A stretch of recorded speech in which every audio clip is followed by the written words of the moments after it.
الله والصلاة والسلام على رسول الله وعلى آله وصحبه ومن استنى بسنته إلى يوم الدين.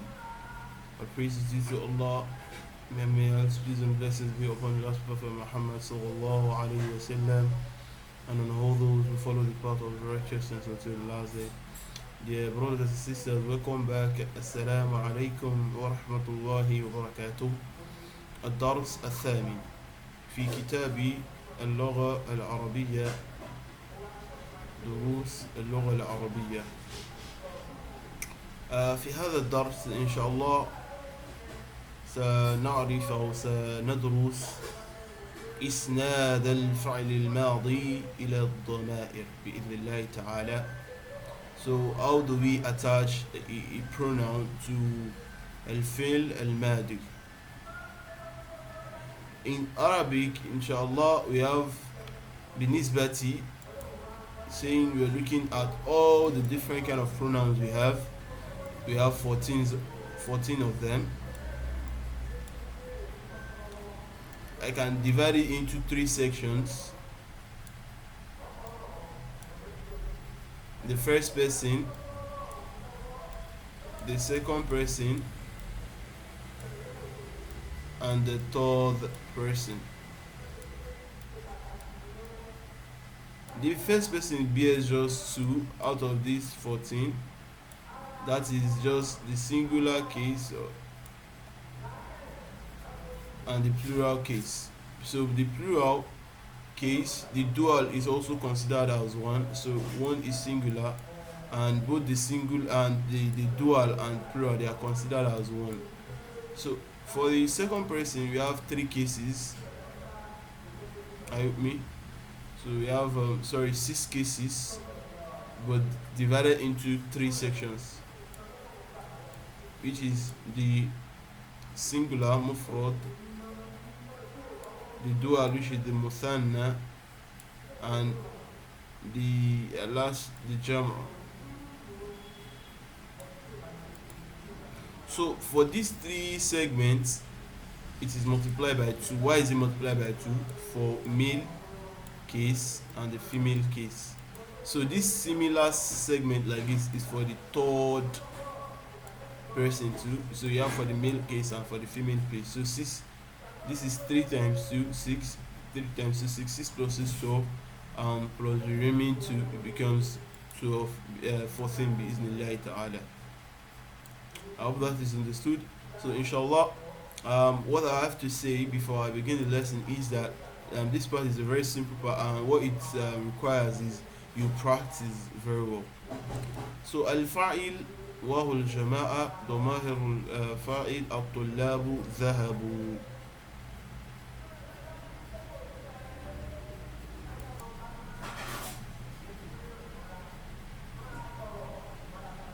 Now, so this is a segment, this is the third person.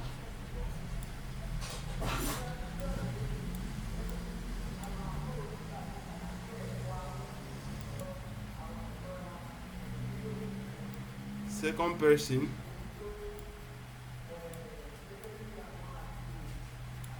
and the first person, المتكلم. So third person, second person, and the third person. So al-mudhakkar, we have divided into 2. The male mudhakkar when it's masculine, and muhannath when it's feminine. So when it is mufrad, we have the singular case 1, hamidun dhahaba. Note, for you to look at all these cases, you need to precede the verb with what is it called, the mubtada. It has to be in that form, because for some reasons, if you say dhahaba,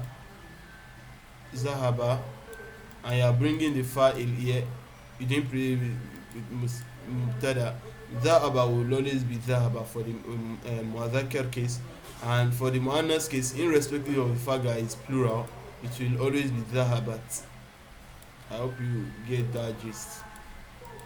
So you need to note this. Once you want to make all these cases, what is it called? You want to make zahab come out, you need to precede it with a mubtada, something like it coming before it.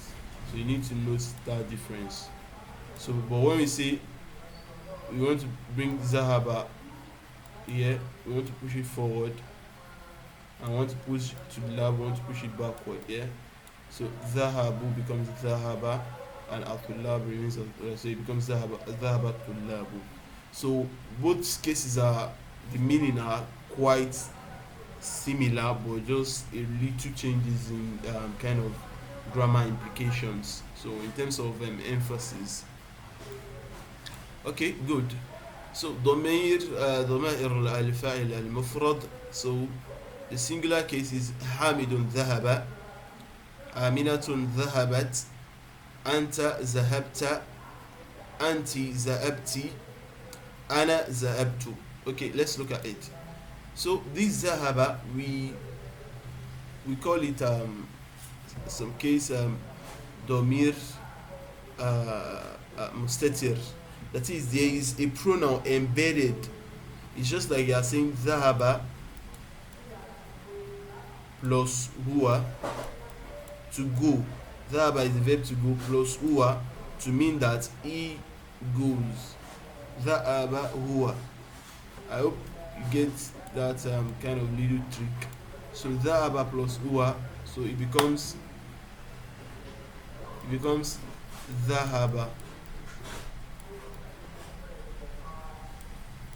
Okay, becomes ذهب. ذهب plus here becomes ذهبت, because you notice the here is referring back to the mubtada, which is what, hamina.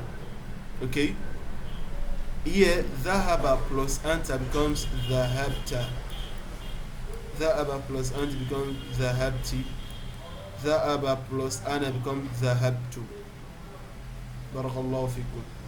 So you have the غائب case, the مخاطب, which is also ذكر مؤنث, and متكلم, the one speaking, the first person, is used for both مذكر and مؤنث. Okay, so the fa'il, because note there is a rule for every verb. I said it, I think, in at the last lesson. For every verb or for every action, there have to be a doer. So this is where this is a normal logic. So this is where we see that people that say there is no God, they are quite mistaken. So we see an action, we see the heavens, the earth, the human beings, all in the world. So this is, let me say, the world. So we said all this action just came into existence by them. So subhanallah. So this is we quite wrong. It's not only goes against logic, it goes against common sense also. Okay, it not only goes against the real, but it goes against common sense. Okay, so domir mustatir huwa. So we have to find a subject for this verb itself. Note that this hamid is mubtada, hamina is mubtada. Here this verb has a subject, which is what, here it is quite obvious because of this star. You can see dhahabta, dhahab is the verb itself, dhahab. So it is when you are now doing a rub, you explain why it is when it becomes sukun. So you tell us that it becomes sukun because of it merges with this star. So when you do a rub, you'll be able to explain all those kind of subtleties.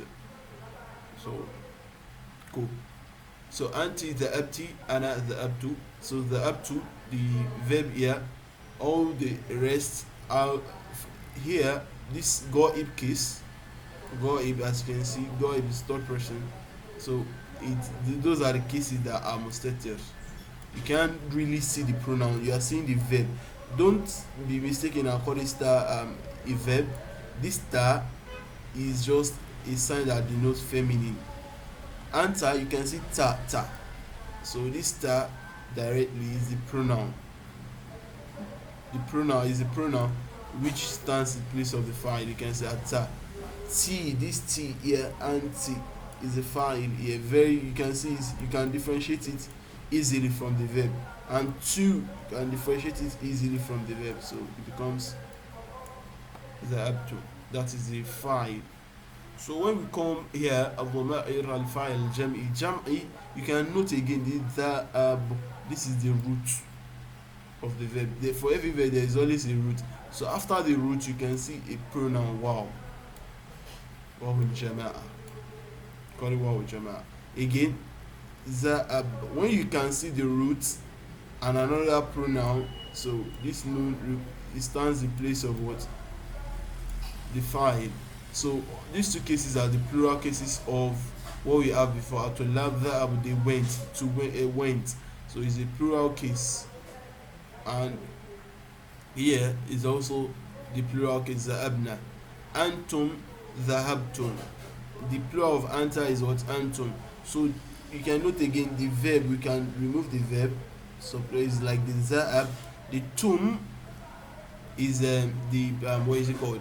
The plural, the subject there. So the discourse for your level, actually you can say the word tum is the domain of the subject, but here for they break it down into like the parts, saying that these two, this one, this start taking the doma is actually the subject. Why this meme is a sign that is plural. Well, that's the argument for grammar. Okay, the meme is a sign that it is what? Plural. So antunna, dhahabtunna. Again, this dhahab is a verb. The two they said is the what? Is the subject, while the n, as you can see, noon most especially is always used for plural feminine, so it's a common tradition there. Nahnu dhahabna, so the na is the file, which is the plural of the mutakallim, the first person. So if you count these cases, we see 1 2 3 4 5 6 7 8 9 10. So we have 10 cases. We haven't mentioned 4 cases that I mentioned. So you notice that there is no dual. So if there had been dual, there will be dual for this case and there will be dual for this case. Okay, so the dual is just adding alif, the abata, because the sukun cannot, this alif note is taking sukun, so for it to, for pronunciation sake, it becomes the habata. Here you put again that you have the up to, you put ma, the ab to ma, the ab to ma, so that makes it 4. You can see the 2 cases.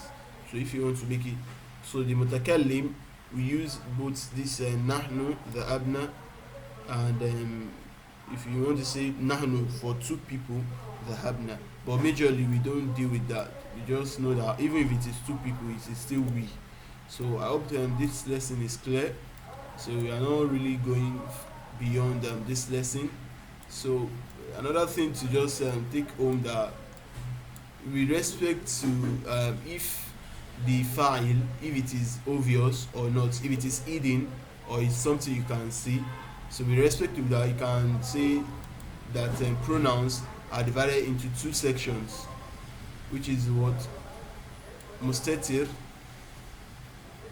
when it is hidden, and when it is obvious we call it domir baris. So you can take that home also, baris.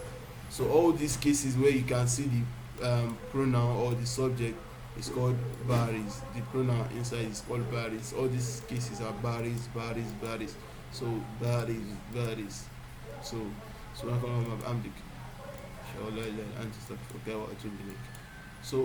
welcome back. This is Ad-Darsa Athamin, and we have looked at these cases in the previous slide. We looked at a kind of quick overview of the things we are supposed to meet in Ad-Dars Athani.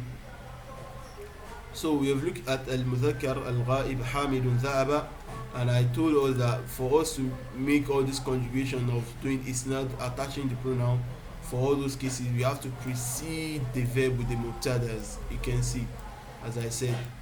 So Hamid wa Ali wa Hashim dhahabu.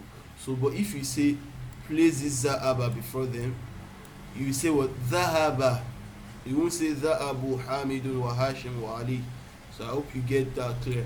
So you look at this, hopefully it should become clear. If you look at it, it should become clear. Let me enlarge on this screen. Okay.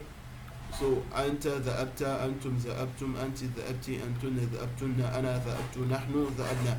So you have learnt kharaja in part 1. So you pick kharaja, huwa kharaja, iya kharajat, huma kharaja, huma kharajata, hum kharaju, hunna kharajna. أنت خرجت، أنت خرجتي، أنتما خرجتما، أنتما خرجتما، أنتم خرجتم، أنتن خرجتن، أنا خرجت، نحن خرجنا. So you pick it and you play with those verbs like that. So this is an exercise in this chapter. So you go over them with Allah Ta'ala. So I believe you should take the most out of it by going through these exercises. So this lesson is about exercises. So subhanallah wa bihamdika ashhadu an la ilaha illa anta astaghfiruka wa atubu ilaik. Assalamu alaikum wa rahmatullahi wa barakatuh.